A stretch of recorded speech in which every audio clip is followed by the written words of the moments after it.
This is the ERP Advisor. Today's episode, why really great HCM software should matter to your business. Thank you for joining us for our webinar today, Why Really Great HCM Software Should Matter to Your Business. Shawn Windle is one of our speakers for today. Shawn is the founder and managing principal of ERP Advisors Group based in Denver, Colorado. Shawn has over 25 years of experience in the enterprise software industry, helping and implementing a wide variety of enterprise software solutions. His podcast, The ERP Advisor, has dozens of episodes with thousands of downloads and is featured on prominent podcast platforms such as Apple and Spotify. On today's call, Shawn will explore the business opportunities made possible through great HCM software that can help propel your business forward. Shawn, thanks so much for joining me today. Hello, it's good to see you in person. In It's person, been a it's while. just trying to figure out the last time, and I think it's been a long time. You can tell by the clothes that we're wearing. That's right. Our last were full winter, and now we're full summer, right? Exactly. Yes, exactly. So, well, good. Well, thanks for joining me. Sure, thank you. So we've covered a lot of topics through the years, right? And related to various software applications. But HCM hasn't really been one that we've focused on. True. And when in fact, it is a really important application, right? You It bet. connects employees to management. It helps with business strategy. And it also just helps improve an organization's overall efficiency, right? That's right. Yeah. Yep. So let me ask you this. So can we just start by maybe talking about what is human capital management or HCM software? Sure. Yeah, it's a great place to start. You have to go back a little bit to understand this phrase, human capital management, right? Some may say it's a fancy phrase for human resources and payroll. Okay. Right. Okay. But if you think about an organization, especially one that has a lot of people in it, which most organizations do, Right. they're people, also known as humans, right? And there's value, and there's not to look at a person as like an asset by any means, or even to say, whoa, capitalism or whatever. But the concept of capital, if you look up what the word capital means, I'd be curious to see what the derivation is. I actually haven't done that. But if you think about people as this incredible asset that really does make up an organization, the ability to manage that capital makes a lot of sense, right? We're not talking about money as capital. Right. We're not talking about building as capital. We're talking about People as right. capital. Right. So that's the basis for a human capital management application. Okay. And there's nuances of what's included in that and what's not, and is payroll in there and is it not, and different vendors have made different kinds of conscious decisions around that. So we usually, when we talk to a client, we will differentiate between human capital management and payroll. Okay. But they're very, very, very interlinked. Okay. Too. So we'll talk more about what that relationship looks Okay. like. But at a high level, does that make sense? It makes sense. And just like payroll, would that just be strictly payroll? Whereas human capital management has a lot of different points within it. Is that more of what it Pretty is? much. Yeah, Okay. yeah. Okay. Payroll we've had payroll systems for a long, long time. Right? If you think of, even if you look up when ADP started, I don't know, Rebecca, could you do that? It's been a long time. It's been a long time. Right? The concept of, how long have organizations, companies, even nonprofits paid their people? Right. For as long as we've had businesses on this planet. But if you look at solutions in the space around payroll, it was 1949. Wow. There you go. There we go. And Roseland, New Jersey. Thank you, Rebecca. Our 100th episode host of the ERP that's Minute, by the way. right. If you haven't seen that, you should check it out. Yeah. It's actually quite informative, too. Thank you, Yes.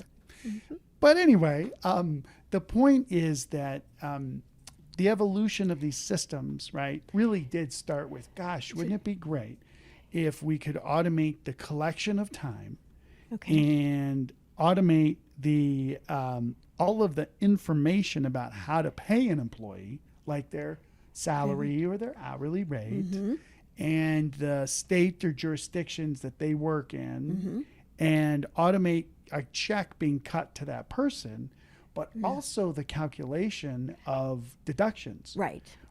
All kinds of payroll taxes, right?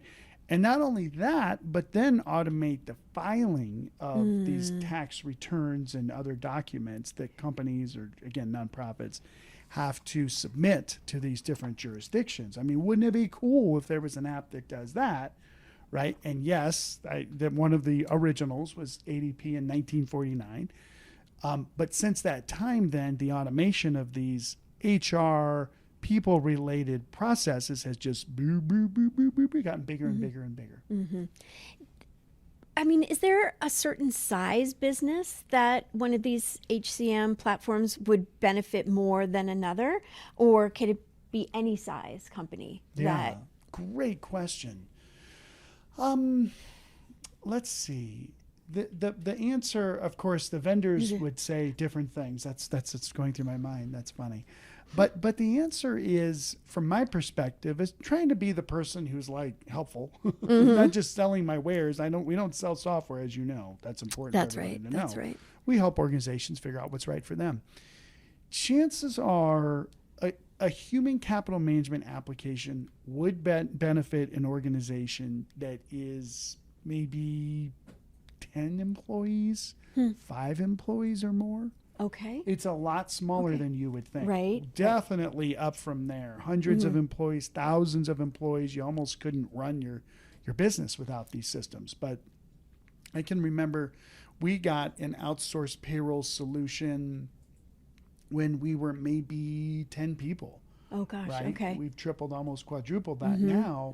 But it was important on the payroll side, but we also used their recruiting and applicant tracking and even some of the onboarding modules, because there's a lot of work when you bring in new people and even other things, which again, we'll get into more details. But I would say it's probably 10 employees or more, frankly.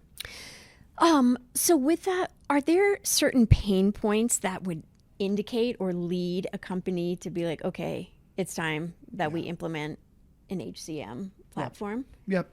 Yeah, for sure. And I would say, I'm trying to think about our clients right now.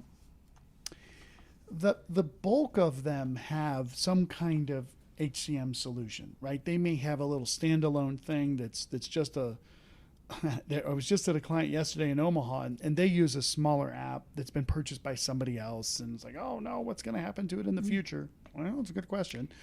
That kind of situation. We've talked about that before. But we have other clients that have, payroll systems, and the payroll provider includes those HCM related tools within them. So I think the indicators are when you start hiring a good amount of people, it just requires a lot of work, right? Even to have an employee read a handbook and then sign that they've read a handbook, right? Wouldn't it be great if we could automate that? Well, that's a part of the onboarding process. And if we automate onboarding, well, we send a link to the employee that says, hey, click this and you're going to read the handbook, and then I need you to sign here electronically, and then we store that, and it's all around the employee's file, which is also electronic. So, it's that usual thing that we talk about with enterprise software, which is, why do you buy an ERP or why do you buy a whatever? There's automation that you get. The second thing is this electronic copy that's available, right? You don't just have, although some of our clients do still have file cabinets full of hard copy paper. That's cool. That's fine. That's good. Just watch out for the fire hazard. That's right. Or if someone misplaces something, right? That's like right. someone does sign the handbook and all of a sudden that signature page is gone, right? Exactly. Like trying to recreate that is near impossible, right? Yeah. And I would say the other third major pain point is, and it kind of goes back to, again, this concept of how do you value HCM software or any other software? Like, how do you make a business case to buy the software? And HCM is really tricky, and we'll dive into this more here. But the fundamental factor is you're going to be adding more people the more you add more people. Meaning you're going to have to bring in more HR staff to manage your human resources or your human capital. Right. It's funny, we don't call it human capital staff. It's not the human capital department, but it's human Right. capital management software. Anyway, Right. whatever. Human resources. Human resources. That's right. Management. Mhm. So that's probably the third big pain point is when you don't want to bring in a ton more people to manage the HR processes, you can bring in these software solutions that will help with the basic tasks and automation, document management. The system, I don't know, there probably are AI systems out there that do this now, but the system's not going to help the employee with, I'm moving and I need to, figure out whatever. And they call HR to find out, hey, what are our moving cost policies, or even worse, I had this situation happen in my family and I need to take some time off. HR is there to help the person to figure out how to handle it. Or there's employee performance issues, or there's so much value that HR provides that the value of managing the employee file, right? Or of, managing a life event where, hey, I had a baby, okay, that's great. Now I need to update my benefits. If we can automate that, where a person can go into a system, here's a life-changing event, the life-change event that happened, they can add the dependent, and then whoop, everybody knows about it, so that our people and HR didn't have to fulfill all of those tasks. By right? hand, By so hand. to speak, right? By hand, Yeah. exactly. They use a system for that. Or our recruiter just walked by. She should be on the phone, so I don't know why she's not. She had her headset in. I'm sure she was. That lady's busy. Jordan is very, very, very busy. She's amazing. You think about her job, and she uses our applicant tracking system to track all of these people that are applying. And if she had to create a bunch of Excel files and Word files and all this other stuff, she would be like, whoa. But no, our system is like, whoop. Like it's smooth. So that's another benefit that another reason why people switch. Right. So maybe your manager of HR is able to help determine like what, I guess they just drive the HCM. Is that right? Like what the needs are from the HCM? Yeah. Is that how it works? You bet. Yes. Yeah, the HR manager who knows our HR processes from the easiest way to think about it, at least from my standpoint, always open to suggestions from the audience. Okay. Always, right? But I think about, and I'm like, where did I get this from? And I actually worked at PeopleSoft back in the day. That was a long time ago. We don't talk about how old we are anymore, right? We Okay, don't. good. We Okay. don't. Good. Especially as Will and Rebecca look at us like, you guys, we know how old you're anyway. Once you get to be our age, All right? right. Yes. That's right. Yes. I actually just had another 39th birthday a couple weeks ago. Yes, you so did. Yes, happy you birthday did. to me. Yes. Anyway, but I think PeopleSoft was there, in the late 90s, kind of early 90s, I guess. But and even 80s, but kind of was one of the biggest sort of HR and payroll. I think they had payroll at that time too. Solutions that came onto the market. Of course, that company sold to Oracle, and then somehow, right, the guys that founded PeopleSoft went on to found Workday. Okay. Yep. And so, looking at all these processes, and I'm kind of a process kind of guy. I think about HCM from a process standpoint. What is the process that we're talking about is the life cycle of an employee. So, we recruit them, we do applicant tracking, we onboard them, we go through benefits administration. There's core HR too, just capturing all the information about the employee. We go into performance management with reviews. There might be, kind of workforce analytics. Management needs to understand what's happening with the workforce, workforce planning, and even getting into succession planning and certainly offboarding, kind of termination. There's like a life cycle there. And that's, I think, the best way to think about HCM. Okay. Because otherwise, if you think about it from a feature function standpoint, you kind of get lost in the trees and not the forest. Like, hey, what parts of our employee life cycle are we going to be able to manage here or automate and report on, et cetera, et cetera. Right. Like time off is one too, You right? bet. Like Yep. with sick leave, paid time off, like those kind of things, right? Exactly. Yeah. Maybe even time tracking, which can kind of be related to payroll. Sometimes it's even related to more of the financial side. Right. You know, for a services firm, all of our consultants, we track our time. We don't track it in the HR system. We track it for billing purposes. Right. But, you know, we have other people that are hourly that they track their time in our payroll system too. So that's another Right. piece of this. So there's other components too that fit into that life cycle. But just generally, if you were thinking about an HCM solution and some of the things that we've talked about indicate, that would be the next step is like, okay, what do we want to automate with this? Yeah. Yeah. And the other question is, well, how do I know what to automate? No. Just think about your process, because some organizations, recruiting they're not recruiting a ton of people, right? But like an engineering services firm we worked with, they're recruiting a ton of people all the time. So applicant tracking is vital for that. You know? Yep. And maybe if a recruit isn't pertinent at the time, you could always go back and be like, oh, this person was perfect for this particular role. And then you have that information captured, right? That's right. Yeah. That's exactly right. So with that, Shawn, let me ask you if we can continue with that is what are some of the core requirements a business should look for in an HCM solution to fit their needs? Great question. Great questions today, by the way. I literally did not review them again. No. I didn't. Okay. I was sitting in a hotel room last night. Was that last night? No, 2 nights ago. And I was like, oh, yeah. Oh, boy. Nope, just didn't do it. So these are great questions. I really mean that. That's what I'm trying to say. Okay. So key requirements. Again, it really does go back to what problem are you trying to solve? Does that sound familiar? Yep. Good. What do we actually need? Yep. All that stuff, Yep. right? All Yep. those, like, Our needs are the most important, right? I'm telling you. Yep. That's You have to it. know what your business needs are before you can make any decision and move forward with anything, right? That's right. Yep. Right. So you have to look at your people needs, right? Again, some organizations have bigger needs than other organizations that might have smaller needs. Almost everybody needs payroll. And some of our companies we work with, they run their payroll internally. They want to do it internally. So they need software that can support them with creating payroll. We have a company that has over 1,000 employees, and they don't want to outsource payroll. They want to do it internal, and I'm sure we're going to hear lots of calls from our outsourced payroll providers right now. That's They're going to a say, lot. da-da-da-da-da-da. And we should. We're going to look at it. Don't worry.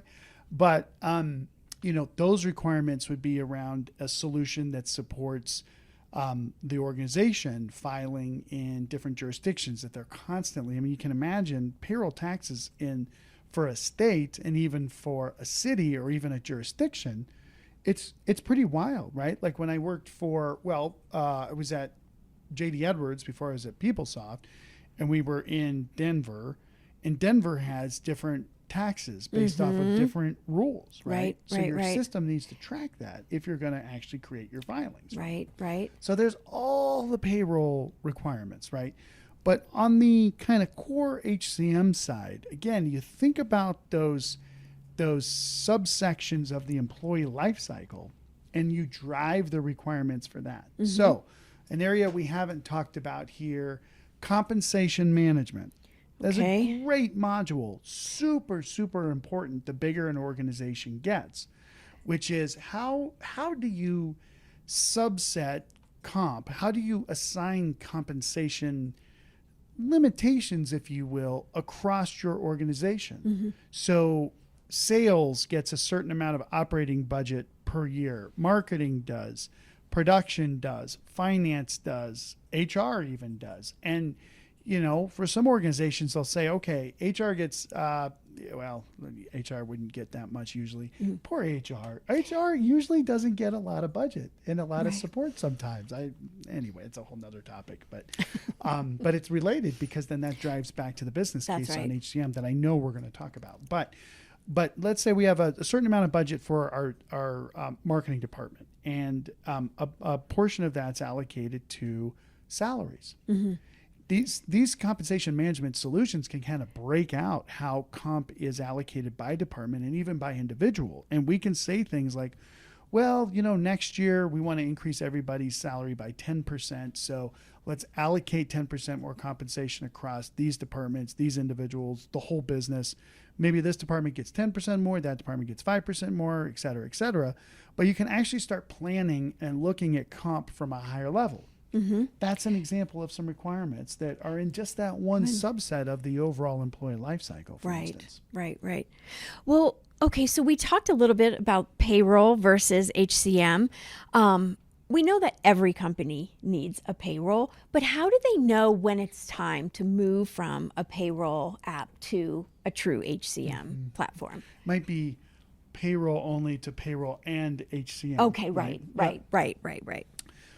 Well, if some of my if there's one employee who's listening right now, namely Carly Shuby, I really wanted her to be on this call, but she was so busy that we couldn't. We were just like, Carly, you're too busy. But I don't know. Maybe she'll pop in if she hears this. We'll see. Anyway, she could make a guest appearance real quickly. Yes. But we had a client that was a couple $100 million in revenue. Okay. They didn't have an HCM solution, but they had payroll. Okay. And so they engaged us to look at all of their enterprise software solutions, and including HR, payroll, HCM. And when we went in and understood the pain points that they had, now this was a platform business driven by private equity that was acquiring similar businesses or adjacent businesses. Okay. Meaning they focused on one area of professional services, but they're buying other companies that had similar businesses. And so they had a great chief human resource officer, CHRO, and she was like, oh, this is great. I love this. We're going to get a new app, and I need it because people aren't going to like write stuff down on a piece of paper if they're trying to manage HR data. That's right. Where do you think they're going to put it if they don't have an HCM solution?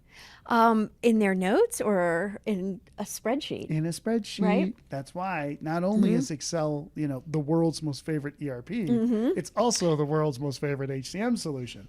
Oh, yes. We have a spreadsheet for these employees in this part of the world, and a spreadsheet for that part of the world, and a spreadsheet for all the taxes, and all the spreadsheets for the benefits, and spreadsheet. Like, whoa, right? Whoop, and HCM brings all that together, right? Okay. One place to go to see it all. So it was pretty evident that solution would be helpful to that particular client. Okay. And as we sort of went through our recommendations and focused on the business areas and there was a decision that HCM was going to be secondary to the rest of the enterprise software solutions that they were going to pursue. Okay. Around projects and billing and accounting, et cetera, et cetera. And whoop, CHRO was out. So, it's the business case. I alluded to this earlier. And if anybody's listening to this call and they're looking to build a business case for an HCM solution, there's like free tools out there to do this. Okay. But I'm telling you, it's just a little bit harder to build a business case for HCM than maybe for some other selection or some other packaged apps. Well, let me ask you this. My next question is, what role does HCM play in relation to an ERP system? Great question. So, maybe there's a business case to just go full ERP that includes HCM. Is that a possibility? Yeah? It is. Okay. It is. There's additional cost that's going to come with that. So you do have to substantiate the value of an ERP and an HCM separately. Okay. So you may decide to implement them together, but the cost decision is two separate conversations for sure. Oh, okay. Yeah. Okay. Yeah. So let me ask you this. So we've talked a lot about how different industries, different verticals, what have you, like a certain ERP platform would benefit them. Is HCM pretty much the same across the board, or is there industry-specific or business-specific HCM software? Yeah, come on. That's a great question. That's a great question. Thank you. I love that. Not that I know. It's okay. Whoever wrote that question that you just said, that was a great question, but you delivered it. Great question. Oh, here's the deal. Okay. The answer is kinda. Okay. So if you think about like payroll, different industries do have different payroll regulations or requirements. Like if it's a government versus a private business? Government Or versus private, maybe. Yeah. Okay. Yeah. There are definitely, for sure. okay. Or even like construction versus high tech. Okay. Right. The construction industry had certain certified payroll requirements, they're called, that a payroll provider may not support. Like, we don't work with construction companies. We don't support that. Right. Oh, good to know, right? Whereas others do. But generally, the more important thing I think on the payroll are the geographies that are supported by the payroll provider. Most of the big ones, ADP, Ceridian, Kronos, they're built to support, nationwide, even Canada payroll, right? They may have, there's Carly. It's too late. Sorry, Carly. I don't know. She can jump in. She could jump in. She could sit She with could us, sit yeah. there. But the other part is like globally, like I was actually preparing for a little bit for this call, and there is a huge move for the North American based payroll providers to also start supporting payroll around the world. Right. And some already have those for certain countries, certain geos. Okay. But as you can imagine, I mean, the payroll requirements of the U.S. are difficult. And, within each country in South America, there's different requirements. Within Europe, there's very different requirements. And the Middle East and Asia Pac, I mean, these are all different kinds of regulatory requirements. And so a lot of organizations will rely on a local, usually like an accounting firm that also does payroll Okay. for organizations that there's a local branch, local division, and the internationals maybe run someplace else, or vice versa too. If there's organizations that are owned by Swiss companies, they've already figured out their payroll. They may use a geographic specific payroll provider. Now, notice I'm talking payroll. Right. There's a lot of very specific requirements for payroll. On the human capital management side, it's less. Okay. Because it really is about your organization's employee life cycle management, your business processes. The needs that you of follow. your That's right. Now there team. are going to be some specifics for sure for, different HR policies and procedures that you have to comply with, right? And if you choose an application that doesn't have experience in a certain geography, that they might not understand the requirements that are required for that area. But fine, you find a local implementation partner who can help out with that too. that knows the requirements and Exactly. familiar with them. Yeah. So, we've talked a lot about, through the different software applications, about customization. Yep. So, can you customize HCM software? Yeah, for sure. Okay. Yep. So, I know it goes along with your needs, but is there like a basic package that comes and then you can customize accordingly or do add-ons or modifications? Is that easier or harder to do? Good question. Again, I keep saying that because they are good questions. The reason why I like that is because you do have to understand. There's another one of those. Listen, if Nuggets. you're looking at HCM, you need to have these nuggets. HCM is sort of sold as a platform. Okay. It's like, how could you buy onboarding software? Right? Because again, I'm going to go to that area of the overall solution of HCM now. How could you buy an onboarding solution that out of the box supports ERP Advisors Group onboarding process? That the software vendor has no idea what our onboarding process is, or much less the thousands of other customers that they have. So they have to provide like a platform that says, okay, we think you're going to have documents that you need your employees to sign, right? We think you're going to have to allocate equipment to that person, like getting them a laptop. We think you're going to have a manager that you're going to need to meet, and that manager is going to give you feedback, right? So they can build the application to say, okay, here's a workflow kind of a tool that can, pass a document to a person. We can allow the person to see the document, store the document, do revisions, all that stuff, and then have basically electronic signature functionality. right? So they give you that capability in the platform, but they don't know that you have, the different kinds of agreements that your company needs your employee to sign. But they give you the tools to build that. Okay. Right? So that's what you see a lot in HCM. Think about performance management, performance reviews. Most organizations' performance reviews they're totally different. They're 360 or they're upward or downward or whatever they're, peer. But the performance management app doesn't know what your requirements are, but they give you the ability to say, okay, we can say, here's a person, here's the individuals we're assigning for feedback. We can notify that person, those people, they can go into the app and provide their feedback. And then we can amass the feedback, and when we can ban them based off of certain criteria, blah, blah, blah, blah, blah. Learning management. That's another part that sometimes gets put into HCM and sometimes doesn't. Like continuing ed or like just training for your team? All the above. Yeah. Okay. It could be anything, right? So you can put modules for courses out where, again, they're video. There's interactions that you do. You want, just like we do for our CPE, where you throw up questions to somebody they have to answer.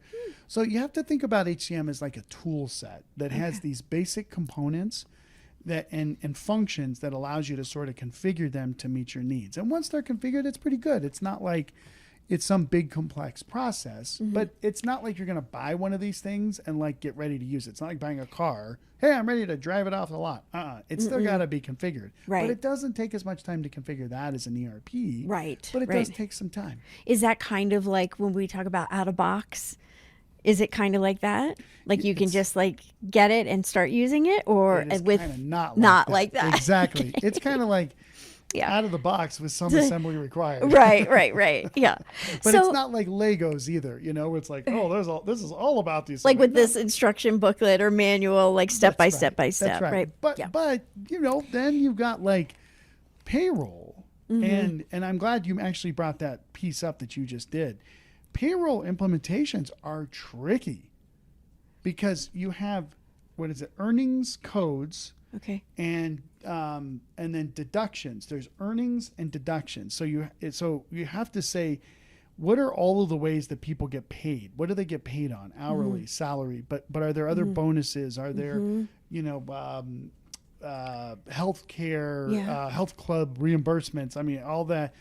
The other things that people get, earnings codes and then deductions. I'm forgetting a phrase there. Is it the benefits or the insurance? So that's on the deduction side. Oh, You're going to take out of the money all of the insurance, exactly, taxes and those kinds. So that all has to get set up. But again, most of these payroll providers have been through this a gazillion times, so they know how to get that out of you. But it's sort of like buying a half-built Lego kit. Okay. You're still going to assemble some things, right? But it's not like, oh my gosh, there's a million pieces here and I don't know where to start. Yeah. So we also talk about with ERP negotiating price and renewals. Yep. Is that the same? Can you do the same type of thing with HCM? Absolutely. Yeah. Okay. Yeah. No doubt there. I do think there's a couple really key factors that people should know about. Okay. This is nugget drop 2. Okay. Oh, perfect. Good. Okay.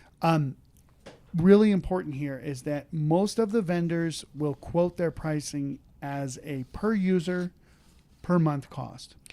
Okay. Per user per month. Okay. Exactly. All right. And there might be two different kinds of users. There might be a former or terminated employee, and there's an active employee. Okay. Or there might even be like interns or part-time people too. There's different ways that different companies classify users. So you need to know how the company classifies the users, right? Okay. And yes, there's some negotiation for sure, right? Okay. It's usually not a ton. You don't see crazy wild reductions in prices, frankly. But there's a per user per month charge. There's also sometimes they charge for per check processed on payroll. Sometimes they charge for some other kind of transaction-based pricing, like number of applicants or whatever. Okay. So, the savvy buyer finds out what are the drivers for price. Miss HCM software salesperson, really, like what are the real drivers for price? Oh, it's just per user per month. Oh, okay, good. So if I have 100 users and I multiply it times this times 12, that's what I'm going to pay per year. Well, there's actually this charge and that charge and that charge. Okay, well, tell me all that stuff. So I do think it's important that the savvy buyer asks those questions for sure. implementation pricing is usually kind of a fixed cost. The implementations are not as major as ERPs. They're usually not. Now, some of Okay. the big guys, they are pretty big because there's a lot of stuff that they configure in the app for sure. But the middle size, payroll HCM providers, a lot of them start with the name Pay. Believe it or not, they're more limited implementations for sure. But there's pricing that goes into that too that you should be aware of. And if you don't know the questions to ask about pricing per seat, is that something that, how would a business know what questions to ask? Is that associated with your needs, or is that where they would bring an advisory Sure. firm in to help them with that? You bet. Okay. We can definitely help with that. But Because if you don't know, you don't know, right? you don't know. Right. That's the whole crux of the whole freaking industry. I Right. don't know what else to say. It's crazy. If you don't know the questions to ask, and then you get into it, and you're like, oh, Why didn't I wish ask I this had question? exactly. And that, my friend, is why. I don't know. What is this, like our 8th year of doing these? Yeah, something like that. I bet it is. Yeah, 7, I think. 7. Going on We've come a almost long 7. way. We sure have. Is this on? Is this on? But that's why we do these. So at least people get a good feel for the types of questions that they should be able to or should ask. But I also, again, I always go back to this, that 80% of all the software salespeople out there are great people. And they really do want the client to know and understand what's going on. But you do have to understand, again, the savvy buyer has to understand that you don't understand. So when you start talking to multiple vendors, well, that's the first thing, is talk to multiple vendors. Don't just talk to one, because you don't know what you don't have anything to compare against until you talk to a couple vendors. And now, like you're talking to vendor A, and they say per user per month is our pricing. You talk to vendor B, and they say per user per month. Well, plus there's this extra charge we do for document storage or something. I don't know. We got to store all these documents, so there's a storage cost for that. And you're like, vendor A's pricing was way lower than B's, but B included this document storage. Well, doesn't A have, include that too? they store my documents still, so why aren't they charging me? And then you talk to vendor A, and they're like, oh, yeah. Right, there is a charge. Yeah, there is a charge. Or they say, oh, well, we don't store your documents for you after 30. Well, there's regulatory reasons why they have to store it, but we don't store your documents for you after a year. Well, what do I do after a year? Oh, I don't know. That's your problem. Whereas these other guys over here may be charging more, but they're actually adding more service to it. So you can't do this like, okay, I'm going to look at the Honda Accord at Ralph's shop. That's where my son works, so everybody should buy their Hondas That's from right. Ralph's That's shop. right. I'm going to plug them. That's right. Versus, I don't even know who else there is. I'm sure there's other great Honda shops in the Denver metro area. Probably not, but anyway, you're like, okay, it's the exact same car, exact same model. Even if there are, they shouldn't go there. They should go to shop. Just go to Yes. shop. Yeah. Keep my son employed. That's right. But like the price is $1,000 difference. And it's the exact same thing. Even then, you're like, well, we're going to give you the all-weather mats, and the other guys weren't. So, it's just, this isn't one of those decisions that you make based on price. We helped a global company to decide on an HCM solution recently. And it really did come down to the experience that they wanted to provide for their employees.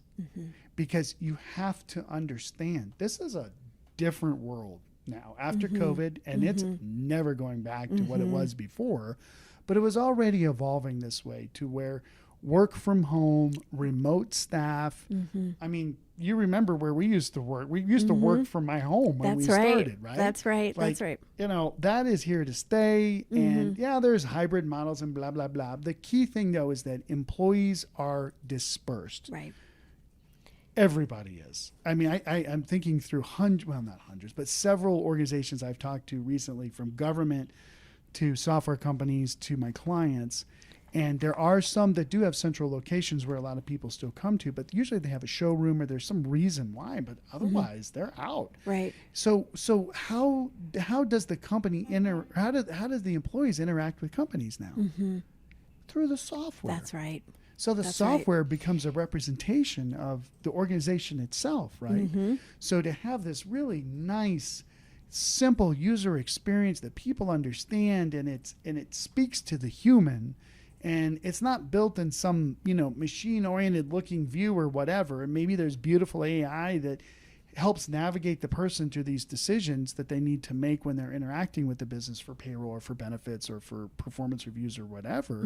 It becomes a competitive differentiation, right? And that's where, frankly, Workday has really done a good job of becoming that, really the top solution in the space that all the rest of the vendors hold themselves to. But, there are other solutions out there that are really strong, but that's where the business case turns from a cost benefit analysis. Like, if we buy this software, we're going to save this much money in the future. Yeah, you might not hire as many HR specialists in the future, but you're probably still going to want them to talk to your people, right? For real human problems, right? Not just business process automation problems. But it ultimately comes down to the experience that a company, that a business, a nonprofit wants to give to their employees. And that's where it starts to make a lot of sense to do these solutions. So it's a little more on the soft side is what I've seen for a business case to really go through with HCM. Yeah. So we had a question come through. Rebecca, would you like to read that? Yes. So how often do you see HCM connected to ERP to track training or certification data? As an example, who is trained to run a certain piece of equipment? Wow.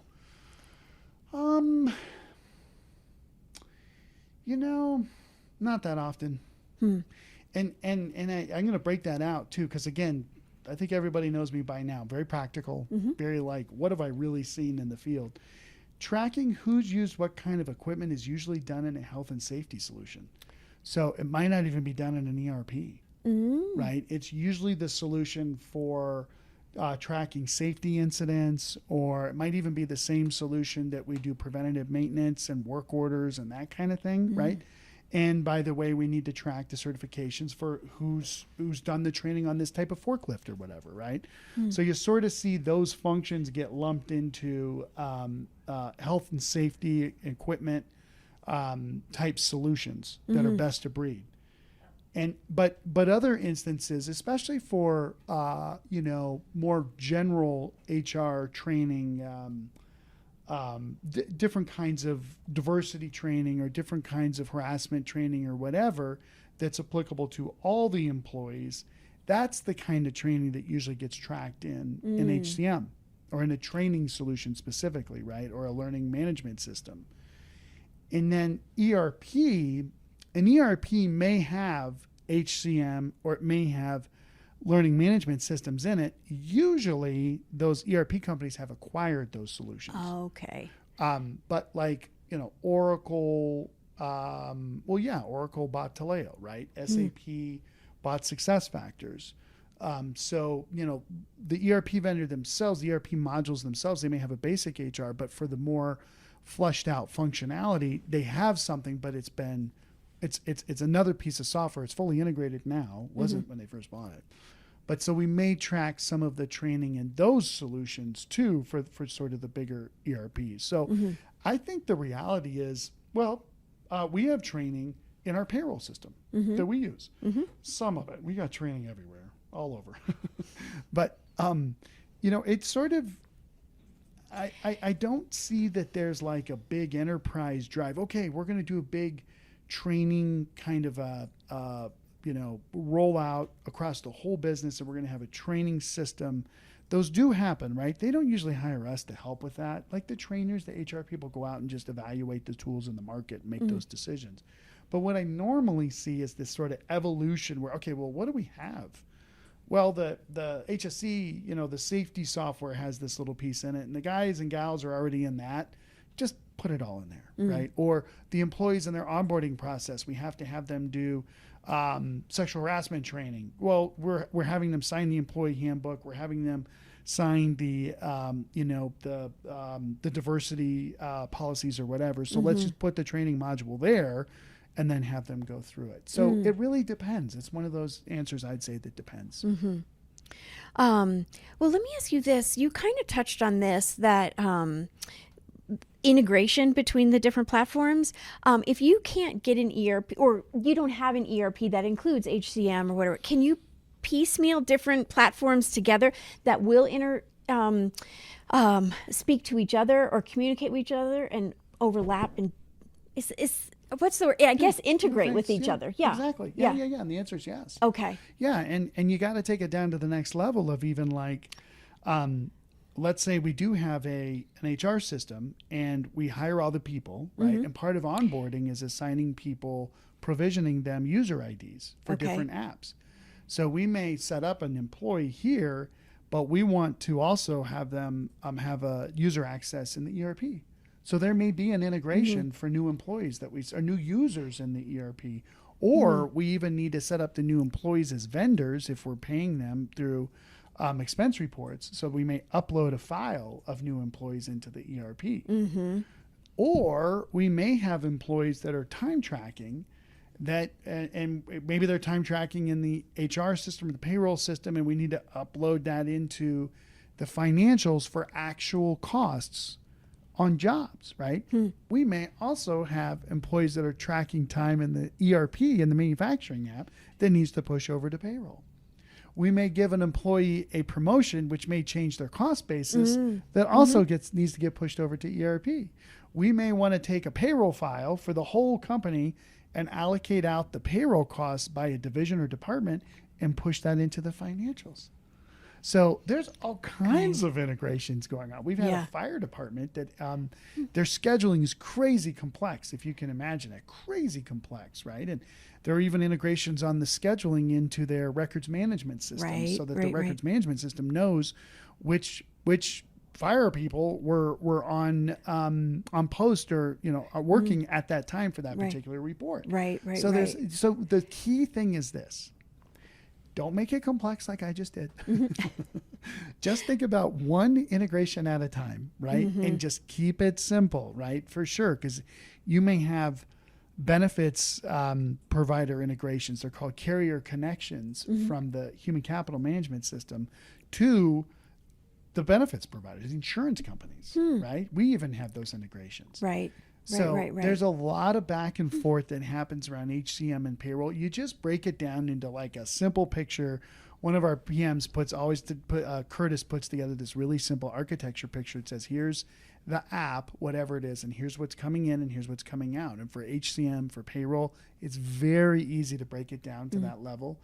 But the technical people, the really good ones will keep it that simple. The ones that are really, loving the complexities and want to keep their jobs. Challenges. They love the challenges. They make it more complex. But don't do that. Just what data goes in and out, that's it. That's basically what you need to focus on. Okay. And what your ultimate needs are. That's right. Right. As always, you can't go wrong. That's right. So, well, I think we've come to the end of our time. Any more questions, Rebecca? Nothing came through? Okay, perfect. So, well, as always, thank you for sharing your knowledge and experience with us. You're welcome. I hope it's helpful. It's very helpful. So thank you. And thank you, everyone, for joining us for our webinar today. Please let us know if we can answer any questions. We're happy to help in any way we can. Just let us know. Be sure to join us Thursday, September 14th for our next webinar, Questions to Ask When Hiring an ERP Selection Consultant, when we will share the secrets we've uncovered over the years to vetting the right ERP selection consultant for your business. And we have a very special guest joining us. Your better half. Oh, that's yes, right. Erica will be joining good. us. Yes, which will be fun to have her on there. That takes the pressure off me. Yeah, Get so it'll ready be great. for it. It'll be great. So please go to our website, ERPadvisorsGroup.com, for more details and to register. ERP Advisors Group is one of the country's top independent enterprise software advisory firms. ERP Advisors Group advises to mid to large-sized businesses on selecting and implementing business applications from enterprise resource planning, customer relationship management, human capital management, and business intelligence and other enterprise applications, which equates to millions of dollars in software deals each year across many industries. This has been the ERP Advisor. Thank you again for joining us.